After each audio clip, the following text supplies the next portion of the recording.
永兴真的是怪咖。30岁之后，这个皇子的性格就变得越来越奇怪，他的吝啬，他的小气真是让人叹为观止。他是个超级铁公鸡，到什么程度呢？他老婆每天初布麻衣，啥都是不肯花。他有的时候皇家会有聚会嘛，他宁愿就让家人穿着这样破破烂烂的去见皇帝。人家都以为那是他家的下人。他这样的做法被乾隆皇帝纠正过，但他就是不愿意更正，甚至罚他也没有用。据说他太太一开始跟他抱怨很多次，后来也不抱怨了，但觉得这个老公已经没救了。当时朝廷给他4个字叫持家苛虐。这个永兴怪咖可能是装出来的，怎么看他都不是一个不正常的人嘛，他对皇位没有兴趣。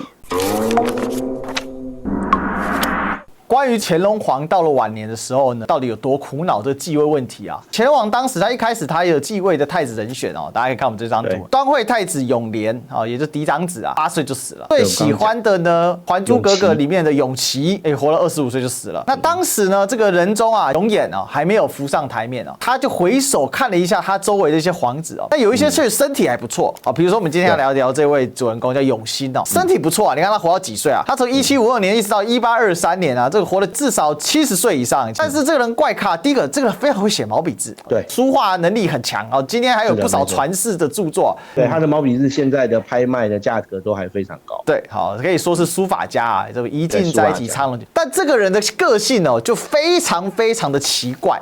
奇怪到什么程度呢？他是个超级铁公鸡，他老婆每天初布麻衣，没错，啥都是不肯花。他有的时候皇家会有聚会嘛，他宁愿就让家人穿着这样破破烂烂的去见皇帝。人家都以为那是他家的下人，对，他的老婆，堂堂福晋呢，现在出来都像下人一样，不可思议啊！那另外还有一个很夸张的故事，就是其实他这样的做法被乾隆皇帝纠正过，告诫过他好几次，但他就是不愿意更正。这是很奇怪，然后甚至罚他也没有用，他就是这个性。永兴真的是怪咖。其实永兴的母亲是俗家皇贵妃金家氏出身很好啊。对，他的血统其实是比起他的15弟嘉庆皇帝，他是要好很多，还不是好一点啊。他的妈妈可以说是系出名门而且他小时候就非常聪明。各位，永兴小时候多次得到乾隆的赞赏，因为他读书读得好。写了一手好字，就是刚刚那个学弟讲的。我告诉各位，他11、12岁就以书法闻名，天才。他的书法在京城就闻名，没错，可以算天才所以乾隆曾经一度还蛮看好这个儿子的。第一个相貌据说也堂堂，各位看这个画像就知道了，对不对？其实长得也算相貌堂堂的这样的一个皇子可是各位，大概到了30岁之后，这个皇子的性格就变得越来越奇怪。为什么呢？他的吝啬，他的小气真是让人叹为观止。他的太太就是他的福晋，也是系出名门的是堂堂大学士之女富察氏。富察氏在清代是很显赫的各位，出了好多皇后重臣都是富察氏。他的太太富察氏竟然每天初布麻衣，而且3餐饮食都非常简单根据我们今天看到清朝笔记的记载，他太太穿着跟他们家下人穿着基本上没有什么差别。已经到这种地步，福晋各位，堂堂的福晋竟然穿着跟他家下人。据说他太太一开始跟他抱怨很多次，后来也不抱怨了，大家觉得这个老公已经没救了我讲也没用这是第一个。还有一件事各位知道吗？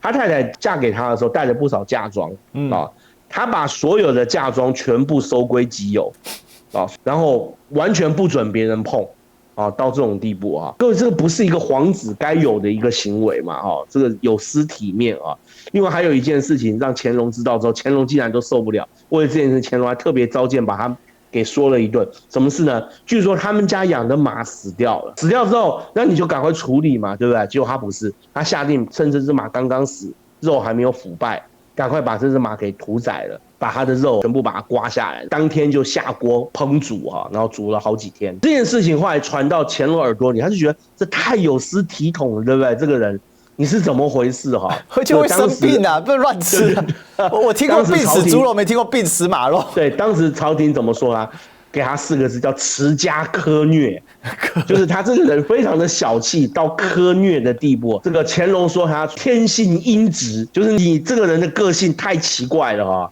老是做这些让人丈二金刚摸不着头绪的事情。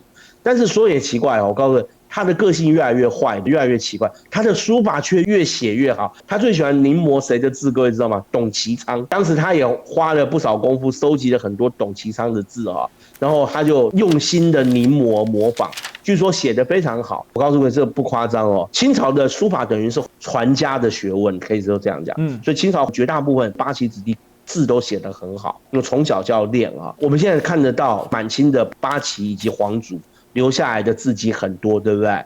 书法家公认爱新觉罗氏第一书法家就是永兴，到今天还是认为他是清代楷书第一大家，可以这样讲。我们就觉得很奇怪啦，对不对？为什么呢？因为这样一个有才华的人竟然如此小气，大家纷纷就开始揣测说到底是怎么回事？怎么会这样呢？这个一般史学家认为说可能有2个原因啊，包括我们刚刚前面讲高阳先生啊，以前我们提过写清朝的皇帝这一套书了，到今天还是很推荐。各位如果可以买的话，可以把它买来看哦。就是你对清朝的一些事情掌故如果有兴趣的话，这套书真的可以看。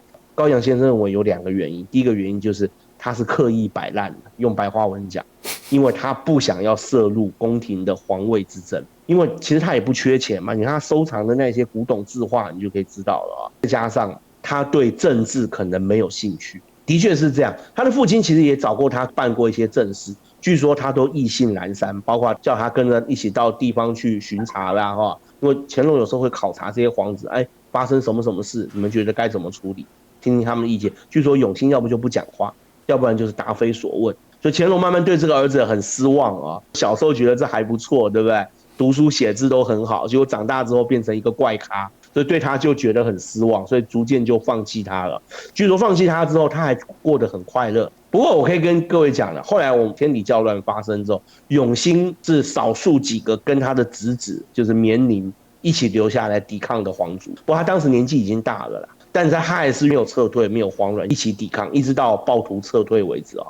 这件事情就让我更加确定他是故意摆烂，因为对这个人绝对是装傻，故意摆烂的。他对皇位没有兴趣，他只喜欢当一个艺术家，所以他就故意用这些行为让他的父亲对他失去兴趣。不过蛮可惜的，我们可以讲，因为他在位时间久，然后他又比较聪明，比较有作为，也比较有胆识。我在想，如果他不故意摆烂，如果皇位给他的话，清朝的历史当然不能假设了，历史不能假设，似乎他比他的15弟要来得杰出。我们可以这样讲。这个永兴哦，他活到道光3年才过世啊。对啊，这比他弟弟还长寿啊。这是三朝元老。对啊，真的三朝元老。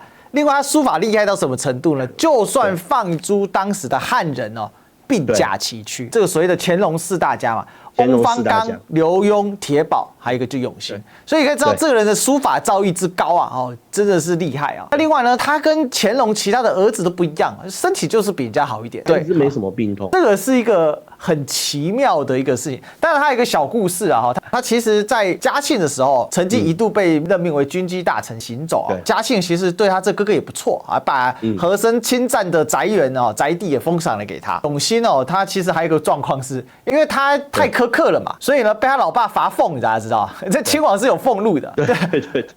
但什么时候解除呢？他骂过他很多次啊。对。据记载至少3、4次啊，当面骂他，很气啊！我怎么会有这种儿子？但是大家也知道，因为乾隆朝的晚年的时候，其实也是蛮疏懒，就骂一骂啊，罚个俸就没事了。那他也就一场如故，他也没再管他了，继续干他的事。到什么时候才解除呢？天理教乱的时候，刚才学长讲嘛，那攻进去嘛，那有功啊，所以就把他那些未罚完的俸禄就取消掉了。那这里还有一个小故事啊，他在嘉庆到了22年的时候，当时他也60好几岁了，对，年纪也大了。他当时就因为眼睛不好了，写这个书画要送给嘉庆皇帝，结果呢这个心字啊写的这个竖心旁那个心字，对，竖心旁，对，那被嘉庆帝发现还发还啊。那永兴很惶恐啊，赶快告罪，然后赶快把它改正。所以你可以看到他其实他是一个很有政治 sense 的人。所以我确实从这样的观察，我是同意学长的一个考察啦，就是说永兴怪咖可能是装出来的，就是应该是装的，有可能是装出来的，怎么看都不是一个不正常的人嘛。对，好，怎么会有这些奇怪的行为？